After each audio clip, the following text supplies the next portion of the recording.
సూళ్లూరుపేట ప్రజలకు, అధికారులకు, తెలుగుదేశం పార్టీ కార్యకర్తలకు భోగి, సంక్రాంతి మరియు ఏటి పండగ శుభాకాంక్షలు. ఇట్లు మీ ఎమ్మెల్యే డాక్టర్ నెలవల విజయశ్రీ. ఆర్టీవీకి స్వాగతం. నేను మీ శ్రీనివాస్.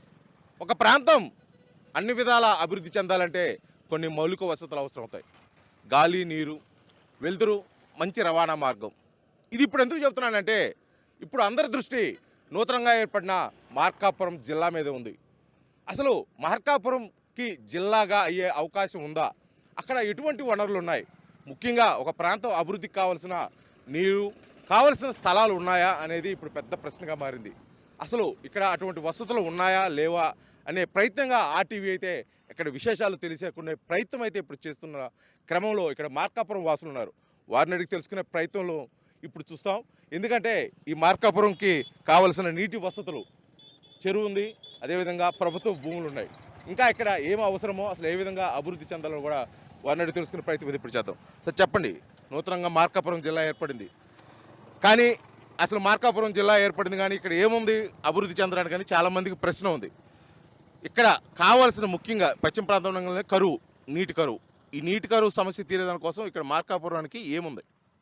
మార్కాపురానికి వచ్చేసి ఇదంతా ఏడారి ప్రాంతం అండి. ఇదంతా కొంచెం వెనుకబడిన ఏరియా, కమర్షియల్గా తక్కువ. రెండవది వచ్చేసి ఇండస్ట్రీలు, ఇవన్నీ రైతాంగం, వ్యవసాయ మార్గం కూడా తక్కువ. ఎందుకంటే ఇక్కడ నీటి వసతి లేదు. ముఖ్యంగా తాగునీటి వసతి కూడా చాలా ఇబ్బందికరం.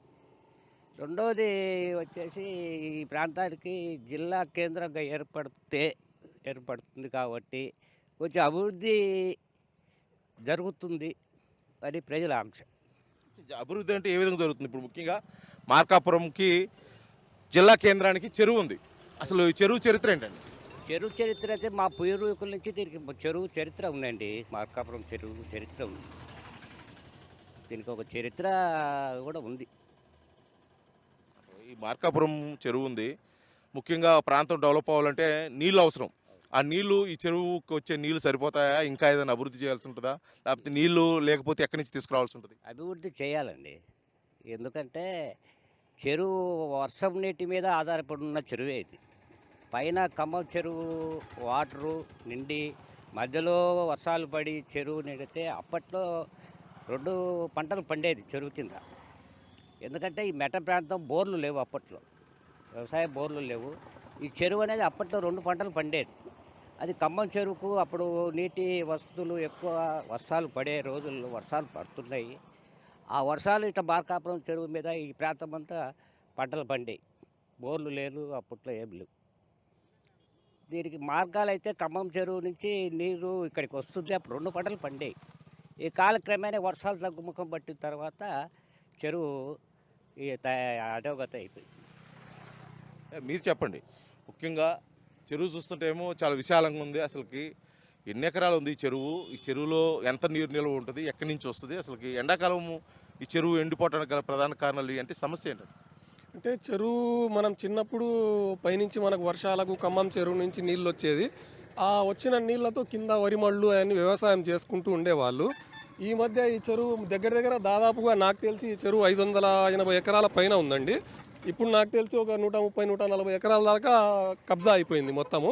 చెరువు కూడా ఏంటంటే పూడుకుపోయింది. ఈ చెరువు అంతా మార్కాపురానికి ఇంత పెద్ద చెరువు ఉండడం నిజానికి అదృష్టమే మనకు. ఈ చెరువు అంతా పూడిక తీపిచ్చి బాగా నీటి నిల్వ ఉండేలాగా చేసి, తర్వాత ఈ కట్ట కూడా అండి కొంచెము మనకు చాలా వరకు కోతకు గురైంది. ఈ చెరువు కట్టను కూడా కొంచెం వెడల్పు చేసి, దీన్ని అభివృద్ధి చేసి, కొంచెం నీళ్లు నిల్వ ఉండేలాగా చేసి, మళ్ళీ ఈ వర్షాలు పడి ఎక్కువగా నీళ్ళు వచ్చినప్పుడు ఆ నీళ్లు కూడా వృధా పోకుండా వేరే ప్రభుత్వ భూముల్లో కూడా కొంచెం ఇంకుడు గుంతల్లాగా తీసి ఈ నీళ్లు కూడా దాంట్లోకి వెళ్ళేలాగా చేసుకొని మనం అభివృద్ధి చేసుకోవచ్చు. అలానే ఇప్పుడు ఏమవుతుందంటే దీంట్లో చేపల పెంపకము, ఈ చిల్ల చెట్లు అన్నీ పెరిగిపోవడం వల్ల సగానికి సగము నీళ్లు నిల్వ లేకుండా మనం చేయలేకపోతున్నాము. రాబోయే రోజుల్లో ఇప్పుడు మార్కాపురం జిల్లా అయిపోయింది కాబట్టి రాబోయే రోజుల్లో మనం ఈ ఊరిని అభివృద్ధి చేయాలి అంటే మనకు ఖచ్చితంగా చెరువు పూడిగా తీపిచ్చి దీన్ని చేపల పెంపకం ఆపేసి, చేపల పెంపకం చేయడం వల్ల ఏమవుతుందంటే చేపలు తీసేటప్పుడు మనకు ఈ నీళ్ళంతా పారదోలుతున్నారండి. ఈ పారదోలడం వల్ల మనకు ఎండాకాలంలో నీటి ఎద్దడి ఎక్కువ. మార్కాపురం మొదటి నుంచి కూడా నీటి ఎద్దడి మనకున్నది 2 మనకు కారణాలు. ఒకటి చెరువు అభివృద్ధి చేసుకోవాలా, రెండోది వెలుగొండ ప్రాజెక్ట్ మనం పూర్తి చేసుకోవాలా. వెలుగొండ ప్రాజెక్ట్ అయితే ఇప్పుడు దాకా పూర్తి కాలేదు, భవిష్యత్తులో అవడానికి కూడా కొంచెం టైం పట్టేలా ఉంది. దాని గురించి ఇప్పుడు పనులు కూడా మొదలైపోయినాయి. లేదంటే ఇక్కడ చేపల పెంపకం కొంచెం ఆపేసి చెరువు కబ్జా భూములన్నీ కబ్జా అయినాయి. దగ్గర దగ్గర 140 ఎకరాల దాకా ఈ జిల్లా అయినప్పటి నుంచి అవన్నీ కబ్జాలు చేసేసి వెంచర్లు వేసేసి మొత్తం అమ్మేసి ఎలా అంటే అలా చేస్తున్నారు. దాని గురించి కూడా ఇప్పుడు పేపర్లలో న్యూస్లలో కూడా ఈ మధ్య కొంచెం ఇష్యూ జరుగుతుంది. దీన్ని కొంచెం అభివృద్ధి చేయాలంటే మనం దీన్ని పూడిగా తీపిచ్చేసి వీలైనంత వరకు నీళ్లు స్టాక్ ఉండేలాగా చేసుకొని ఈ చేపల పెంపకం కూడా కొంచెం ఆపేయాల్సి వస్తుంది. ఎందుకంటే ఈ నీళ్ళని పారదోరాల్సి వస్తుంది చేపలు తీయాలంటే రాత్రికి రాత్రి. తెలుగులో న్యూస్ కి ఫాస్టెస్ట్ యాప్ ఇప్పుడు టోటలీ న్యూ అవతార్లో జస్ట్ 5 seconds లో కంప్లీట్ న్యూస్. సోషల్ మీడియాలో ట్రెండ్స్ కి one stop solution. Live TV app voice search option తో ఇప్పుడే డౌన్లోడ్ చేయండి లేదా అప్డేట్ అయిపోండి. యాప్ లింక్ డిస్క్రిప్షన్ లో ఉంది.